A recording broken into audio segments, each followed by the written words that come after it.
Hello my dear students, कैसे हैं। उम्मीद करते हैं आप सब स्वस्थ होंगे, मस्त होंगे और अपने काम बस सर केमिस्ट्री अड्डा से। तो चलिए आज एक बेहतरीन टॉपिक के बारे में हम लोग डिस्कस करेंगे और उस टॉपिक का नाम क्या है, ज़रा ध्यान से सुनिएगा, ध्यान से देखिएगा और समझने का कोशिश करिएगा। जैसा कि आपको पता है क्लास 11 ये जो टॉपिक हम लोग डिस्कस करेंगे कुछ इम्पोर्टेंट ऑब्जेक्टिव क्वेश्चन के बारे में जो कि क्लास 11 के सेकंड चैप्टर यानी एटॉमिक स्ट्रक्चर से रिलेटेड है।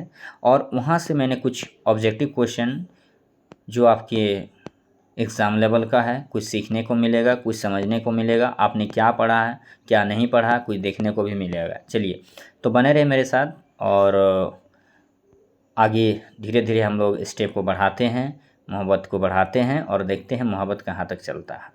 चलिए तो समय कम है और क्वेश्चन का जो है नंबर बहुत ज़्यादा है, इसलिए समय को बिना गंवाएं हम लोग अपना स्टेप को आगे लेते हैं और धीरे धीरे आगे बढ़ाते हैं। चलिए तो सबसे पहला क्वेश्चन आप सीधे स्क्रीन पे देख रहे हैं my dear students, the valence electron of copper. ध्यान दीजिएगा क्वेश्चन क्या पूछा है कि कॉपर का वैलेंस इलेक्ट्रॉन कितना होता है। चलिए किसका पूछा गया है, कॉपर का पूछा है।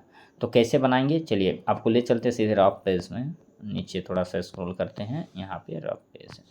कॉपर पूछा है, क्या पूछा है, कॉपर कितने नंबर में आता है, 29 नंबर में आता है कॉपर।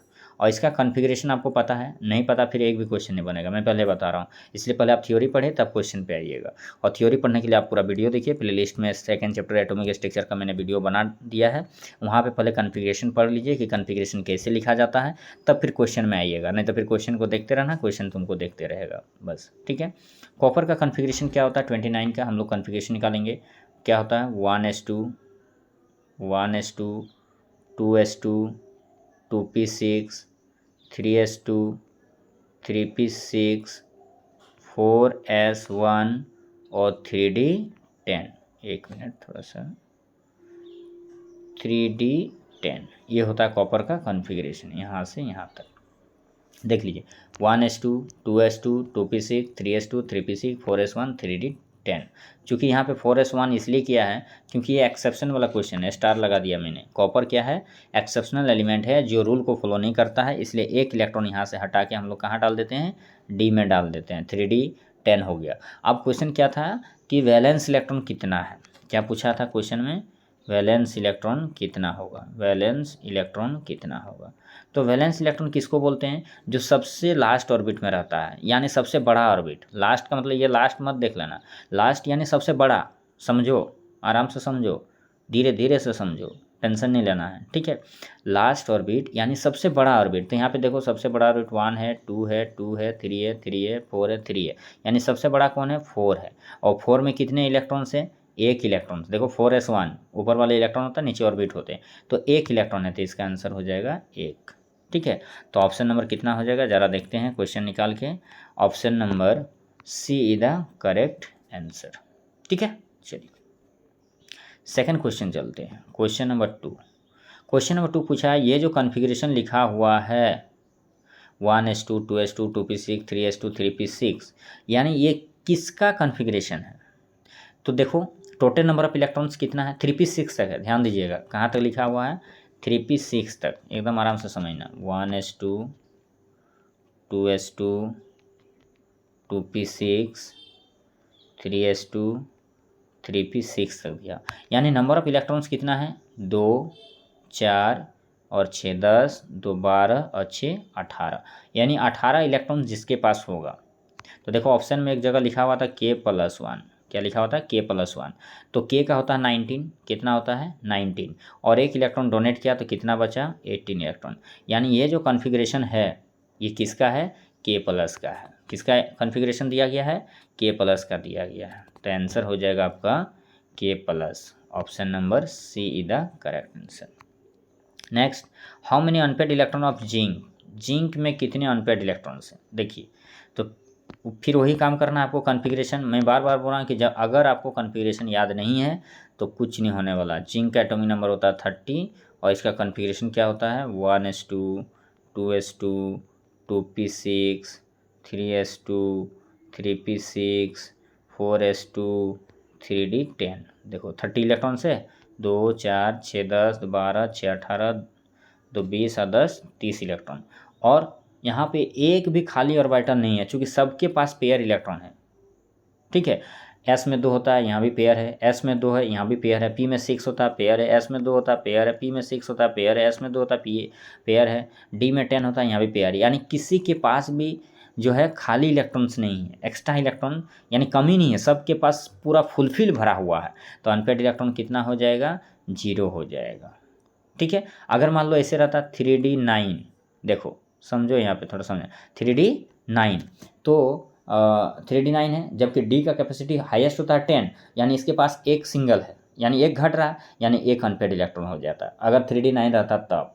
बट यहाँ 3D10 है, इसलिए अनपेड इलेक्ट्रॉन कितना होगा? 0 होगा, पूरा कंप्लीट है। नेक्स्ट क्वेश्चन नंबर 4, फिर सेम क्वेश्चन पूछा गया कि how many unpaired electron in Fe3+। यानी देखो Fe3+ का कन्फिग्रेशन बनाना, तो सबसे पहले Fe का निकालो और फिर Fe3+ का निकालना। एकदम हड़बड़ाना नहीं है, क्योंकि आप पढ़ रहे हैं केमिस्ट्री और सीधे लाइव है केमिस्ट्री अड्डा से, इसलिए घबराना नहीं है और एकदम बिल्कुल टेंशन फ्री होकर क्लास करना है आपको। जहाँ दिक्कत होगा, कष्ट होगा, परेशानी होगी, तकलीफ होगी, दिल में दर्द होगी, आप सीधे टोल फ्री नंबर पर कॉन्टैक्ट करिएगा। चलिए, आपकी समस्या आप समझिएगा। चलिए, क्वेश्चन पूछ रहा है Fe3+ में कितने सिंगल इलेक्ट्रॉन से, अनपेड इलेक्ट्रॉन से, Fe3+, याद रखिएगा। तो Fe3+ का कन्फिग्रेशन मैं निकालता हूँ सीधे रफ पेज पे।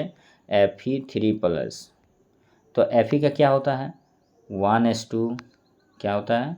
1s2, 2s2, 2p6, 3s2, 3p6, 4s2, 3d6, ये हो गया Fe का। अब 3+ लगाए, यानी 3 इलेक्ट्रॉन हटाएगा, तो 3 इलेक्ट्रॉन हटाएंगे तो यहाँ से 2 हटा दो, तो यहाँ पे 2 हटाएंगे तो क्या हो जाएगा? 4s0। हमेशा बड़ा घर से हटाना, पहले 4 बड़ा है तो 2 इलेक्ट्रॉन हटा दिए और 1 इलेक्ट्रॉन यहाँ से हटा देंगे तो 3d5 हो जाएगा। अब देखो डी में होता है 5 बॉक्स, 1 2 3 4 5। ठीक है, तो 5 इलेक्ट्रॉन से तो एक एक बॉक्स में एक एक इलेक्ट्रॉन लगेगा, एक बॉक्स में एक इलेक्ट्रॉन, एक बॉक्स में एक इलेक्ट्रॉन लगा दिए, तो कितने सिंगल इलेक्ट्रॉन आया? 5, तो आंसर हो जाएगा 5। ठीक है, चलिए, तो ऑप्शन कितना सही हो जाएगा आपका? Option number A is the correct answer. मैंने टेस्ट में भी ये सारे क्वेश्चन दिया था, आप लोग कर लीजिएगा, बहुत कुछ सीखने को मिलेगा, समझने को मिलेगा। नहीं समझ में आता है नीचे कमेंट जरूर करिएगा, क्या तकलीफ है आपको। नेक्स्ट क्वेश्चन नंबर 5 की ओर आगे बढ़ते हैं। चलिए, नो यस, नो यस, समझिएगा। What the question you have to ask that, question आपको क्या पूछा है? नो यानी नहीं, 2 electrons of an atom can have same values of the set of 4 quantum number। Question पूछ रहा है, क्या पूछ रहा है कि नो यानी नहीं होगा, 2 इलेक्ट्रॉन ऑफ एन एटम, किसी एटम के 2 इलेक्ट्रॉन के लिए, can have same values of the set of 4 quantum number, कि किसी भी एटम का 2 इलेक्ट्रॉन्स के लिए, मीनिंग को समझिएगा पहले, किसी एटम का है, मान लो कोई एटम है, उसका 2 इलेक्ट्रॉन लिए और दोनों इलेक्ट्रॉन्स का चारों वैल्यू, कौन सा चारों वैल्यू? क्वांटम नंबर, यानी क्वांटम नंबर जो बोला जाता है NLMS। थोड़ा सा हम रफ चलते हैं पीछे साइड में, माफ़ करिएगा, पीछे साइड में चलते हैं। यहाँ पे देखो NLMS, तो ये चारों वैल्यू जो होता है, principal quantum number, azimuthal quantum number, magnetic quantum number या स्पिन क्वांटम नंबर, ये चारों वैल्यू जो है, चारों का जो वैल्यू होता है वो कभी भी सेम नहीं होगा, सेम नहीं होगा। किसके लिए? 2 इलेक्ट्रॉन के लिए, 2 इलेक्ट्रॉन के लिए कभी भी सेम नहीं होगा। ये सेंटेंस किसने दिया था? क्वेश्चन ये पूछ रहा है कि NLMS का जो वैल्यू होता है, चारों वैल्यू सेम नहीं होता है 2 इलेक्ट्रॉन्स के लिए, किसी भी एटम्स के 2 इलेक्ट्रॉन्स के लिए, और ये स्टेटमेंट किनके द्वारा दिया गया था? तो ये स्टेटमेंट होगा पॉली ने दिया था। किसने दिया था?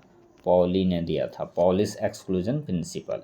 तो आंसर हो जाएगा आपका यहाँ पे poly, option number be the correct answer. ठीक है, चलिए 6 नंबर क्वेश्चन पूछ रहा है कि which subshell having maximum energy level, यानी कौन सा सबसेल का एनर्जी जो है वो क्या है? मैक्सिमम है। तो देखो एनर्जी जब भी हम लोग निकालते हैं तो वहाँ पे N+L देखा जाता है। क्या देखा जाता है? N+L। अगर N+L ज़्यादा है तो एनर्जी ज़्यादा होगा, और अगर N+L कम है तो एनर्जी कम होगा। तो देखो N+L किसका ज़्यादा है? N+L यहाँ पे देखो 2 + P के लिए 1 यूज होता है, पढ़े थे हम लोग। एस पी डी एफ, जिसका वैल्यू 0 1 2 3। ठीक है, तो यहाँ देखो पहला के लिए अगर यूज करते हैं तो 2 का 2 समझो यहाँ पे 2 का 2 प्लस पी के लिए कितना वैल्यू है 1, तो 2 + 1 कितना हो जाएगा 3 हो जाएगा। तो यानी पहला जो है उसका आंसर कितना होगा 3 है। इसका वैल्यू कितना आया n+l 3 आया। इसका देखो 5 का 5, पहला ऑर्बिट को चेंज नहीं करना, 5 का 5, और s का वैल्यू देखो यहाँ दिया हुआ है 0, तो 5 + 0 कितना हो जाएगा 5। यहाँ देखो 4 का 4 और f के लिए 3 है, तो 4 + 3 कितना हो जाएगा 7, कितना हो जाएगा 7। यहाँ पे आ जाओ 3 का 3 और d के लिए 2, तो 3 + 2 कितना हो जाएगा 5, यानी मैक्सिमम किसका आया 4f का, तो आंसर हो जाएगा 4f, 7 आया इसमें n+l। ठीक है, चलिए अब क्वेश्चन पूछ रहा है कि n+l जो रूल हम लोग फॉलो करते हैं उसको किस नाम से जाना जाता है या किसने दिया था, तो उसको दिया था अफवाहों ने। किसने दिया था, अफवाहों ने दिया था। चलिए क्वेश्चन नंबर 8 की ओर आगे बढ़ते हैं। डियर स्टूडेंट्स, आइसोबार क्या पूछ रहा है, isobar having same number of, यानी आइसोबार में क्या सेम होता है, आइसोबार जो होता है उसमें क्या सेम होता है, तो उसमें मास सेम होता है। क्या सेम होता है, मास सेम होता है।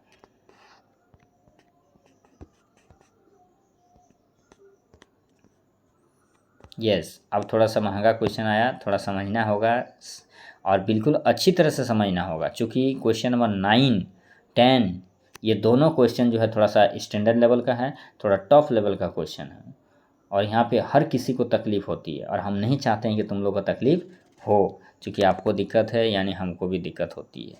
चलिए भरोसा कम उम्मीद ज़्यादा। चलते हैं my dear students, question number 9 the question right the value of M का वैल्यू निकालना है for 15th number of electron, 15 number electron के लिए ऑफ क्लोरीन। किसके लिए, क्लोरीन का जो 15 नंबर का इलेक्ट्रॉन्स है, किसका, क्लोरीन का जो 15 नंबर इलेक्ट्रॉन्स है उसके लिए एम का वैल्यू निकालना। कुछ खास नहीं है, एकदम आराम से पेशेंस बने रखें और क्वेश्चन का सोल्यूशन देखो। पहले क्लोरीन का क्वेश्चन क्या पूछ रहा है कि क्लोरीन का 15th नंबर इलेक्ट्रॉन का वैल्यू निकालना है, एम का वैल्यू। चलिए देखो कैसे निकलेगा, रफ पेज में चलते हैं, बताते हैं। तो सबसे पहले क्या करेंगे, क्लोरीन का जो है कॉन्फ़िगरेशन निकालेंगे और क्वेश्चन को आगे बनाएंगे। देखो टेंशन नहीं लेना, क्लोरीन क्वेश्चन आपके स्क्रीन पे होगा, आप पीछे जाके देख लीजिएगा। 17 नंबर में क्लोरीन आता है। ठीक है, कॉन्फ़िगरेशन निकालो, 1s2 2s2 2p6 3s2 3p5, ये निकल गया क्लोरीन का कॉन्फ़िगरेशन। अब क्वेश्चन पूछा था कि क्लोरीन का जो इलेक्ट्रॉन्स है 15 नंबर इलेक्ट्रॉन कहाँ पे है, देखो यहाँ पे 2 4 6 10 2 12, यानी यहाँ पे इलेक्ट्रॉन्स है। पी में 3 बॉक्स बनता है, बना दो। यहाँ पे कितना इलेक्ट्रॉन्स हुआ 12, ये हो जाएगा 13 14 15, तो 15 नंबर इलेक्ट्रॉन यहाँ पे है। ठीक है, अब क्वेश्चन पूछा था कि 15 नंबर इलेक्ट्रॉन का, ये जो 15 नंबर इलेक्ट्रॉन है इसका एम का वैल्यू कितना होगा। एम यानी बॉक्स को देख के भरा जाता है, किसको देख के, बॉक्स को देख के। तो 15 नंबर इलेक्ट्रॉन एकदम राइट साइड वाले बॉक्स में है। किस में है, एकदम राइट साइड में है। तो राइट वाले बॉक्स 3 बॉक्स है, बीच का होता है 0, ये आगे वाला हो जाता है +1 और पीछे वाला हो जाता है -1, तो आंसर हो जाएगा इसका +1। ठीक है, चलिए नेक्स्ट क्वेश्चन क्या पूछा है, और 10 नंबर, क्वेश्चन नंबर 10 9 हो गया, यानी +1 देखो यहाँ पे दिया हुआ ऑप्शन नंबर सी। ठीक है, क्वेश्चन नंबर 10 क्या निकालना है, जिंक का 25 नंबर इलेक्ट्रॉन्स का एल और एम निकालना। चलिए कोई बात नहीं, निकल जाएगा, टेंशन नहीं लेना। एल और एम 25 का, सबसे पहले कॉन्फ़िगरेशन निकालो जिंक का 25, सॉरी माफ़ करिएगा, जिंक 30 में आता है, हो जाता है कभी कभी, सस्ता नशा का असर है। जिंक 30 में आता है, इसका कॉन्फ़िगरेशन निकालो 1s2 2s2 2p6 3s2 3p6 4s2 3d10। D में कितने बॉक्स होते हैं, 5, 1 2 4 5 बना दिया मैंने। 25 नंबर, यहाँ पे देखो 20 इलेक्ट्रॉन है, यहाँ तक 20 है ना, 2 2 4 6 10 12 6 18 2 20। अब यहाँ से काउंटिंग करो, 21 22 23 24 और ये 25, ये हो गया 25 नंबर का इलेक्ट्रॉन। ठीक है, तो 25 नंबर इलेक्ट्रॉन यहाँ पे है, ये है 25 नंबर का इलेक्ट्रॉन। अब क्वेश्चन पूछा है कि 25 नंबर इलेक्ट्रॉन का 25 नंबर इलेक्ट्रॉन का L और M निकालना है। क्या निकालना है? L और M। तो देखो L जो होता है वो सब सेल देख के निकालते हैं हम लोग, तो D है, D का वैल्यू कितना होता है 2, तो आंसर हो गया 2। M बॉक्स को देखिए तो राइट साइड वाला बॉक्स में वैल्यू बढ़ते जाता है, देखो बीच में होता है 0, तो ये हो जाएगा +1 और ये हो जाएगा +2, तो आंसर हो जाएगा +2, यानी 2 और +2 आंसर करेक्ट होगा, 2 और +2। तो कहाँ पे है 2n + 2? ऑप्शन नंबर डी में। नेक्स्ट क्वेश्चन क्या पूछा गया है? नेक्स्ट क्वेश्चन पूछा है 11 नंबर, पूछ रहा isotone, which option shows isotone, कि कौन सा ऑप्शन आइसोटोन शो कर रहा है, यानी जिसमें न्यूट्रॉन सेम होगा। आइसोटोन किसको बोलते हैं हम लोग? जिसमें n जो है न्यूट्रॉन सेम होगा। ठीक है, जिसके पास न्यूट्रॉन सेम होगा वो आइसोटोन होगा। तो neutron same option number C में देखो, क्योंकि न्यूट्रॉन सेम करने का एक ही चीज़ है, मास नंबर जो होता है उसमें इसको माइनस कर दो, एटॉमिक नंबर को, यानी ऊपर का वैल्यू माइनस नीचे का वैल्यू। तो देखो तो जिसमें सेम आ रहा है, ऑप्शन ए में देखते हैं 40 में 20 गया 20 आएगा, 40 में 18 गया, ये सही नहीं है। बी में देखो 16 में 8 गया 8 आया, 14 में 7 गया 7 आया, या भी इसमें भी डिफरेंट आ रहा है। दोनों का डिफरेंस जो ऊपर नीचे का वैल्यू दिख रहा है ना, एटॉमिक नंबर और मास नंबर, अगर वो दोनों का वैल्यू का डिफरेंस अगर सेम आ रहा है दोनों ऑप्शन में तो वो सही होगा। इसमें देखो 14 में 6 जाएगा तो 8 आएगा, और 16 में 8 जाएगा तो 8 आएगा दोनों में, तो यानी ऑप्शन नंबर सी क्या होता है करेक्ट आंसर, यानी न्यूट्रॉन इसमें सेम है। क्वेश्चन नंबर 12, क्वेश्चन नंबर 12 में पूछ रहा है कि 4 क्वांटम नंबर का वैल्यू दिया हुआ है। In question number 12 already the given values of n, l, m, s are okay, and you have to identify that which option and which of the following option is correct, यानी कौन correct है, किसमें चारों value same है, in which option having 4 values are correct. Okay, so first of all you know that the value of n,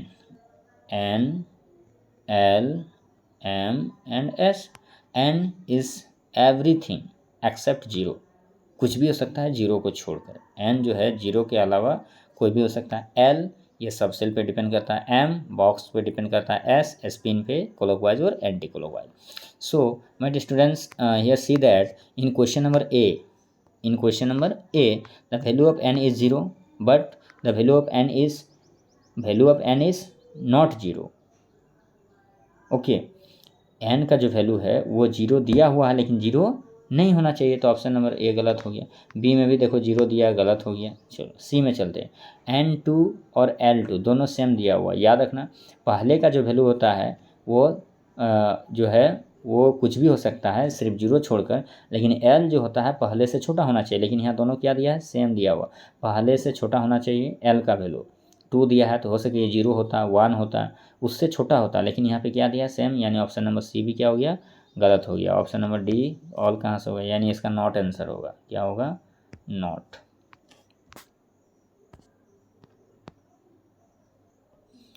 question number 13 क्या पूछा, how many maximum number of electrons in any orbital, orbital यानी box, तो किसी भी box में maximum कितना electron होता है 2, तो option number 2 is the correct answer. चलिए नेक्स्ट क्वेश्चन 14 नंबर, द एंगुलर मोमेंटम, अब देखो यहाँ पे एंगुलर मोमेंटम फार्मूला दिया हुआ है, तो पूछ रहा है एंगुलर मोमेंटम का क्या होगा, किसके लिए, कि यदि n = 2 और l = 1, यानी n 2 दिया है और l 1 दिया हुआ, तो इसका एंगुलर मोमेंटम क्या होगा। तो एंगुलर मोमेंटम का फार्मूला क्या है, देखो रूट अंडर चलते हैं, अच्छा n2 दिया है l 1 दिया है ना, याद रखिएगा n2 l 1 n2, चलिए n = 2 और l = 1। अब निकालना है एंगुलर मोमेंटम, तो एंगुलर मोमेंटम का फार्मूला होता है l + 1 × h/2π। अब देखो l का वैल्यू 1 है, तो यहाँ पे जब 1 रखेंगे तो 1 + 1 तो हो जाएगा 1 × 2 √2 हो जाएगा और इंटू फाइनल क्या हो जाएगा h/2 यानी √2 h/2 द करेक्ट आंसर। चलिए यहाँ पे देखो √2 h/2 नॉट, यानी ऑप्शन किसी भी ऑप्शन में नहीं दिया है तो आंसर हो जाएगा नॉट।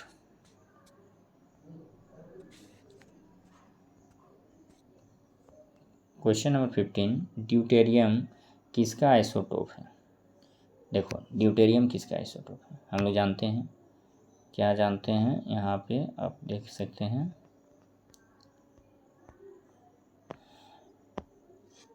हाइड्रोजन को 3 पार्ट में बांटा गया है, एक 1h1 1h2 1h3, ये होता है प्रोटियम, ये होता है ड्यूटेरियम और ये होता है ट्राइटियम।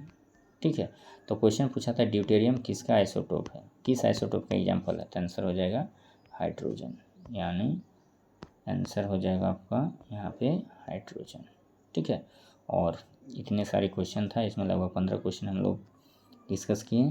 कैसा लगा नीचे कमेंट में ज़रूर बताइएगा, अच्छा लगा है तो एक लाइक ज़रूर कीजिएगा और अधिक से अधिक लोगों तक पहुँचाएँ ताकि वीडियो सभी को मिल सके, और अगर अच्छा नहीं लगा है तो 2 बार डिसलाइक जरूर कर दीजिएगा। चलिए बाय, मिलते हैं अगले वीडियो पर।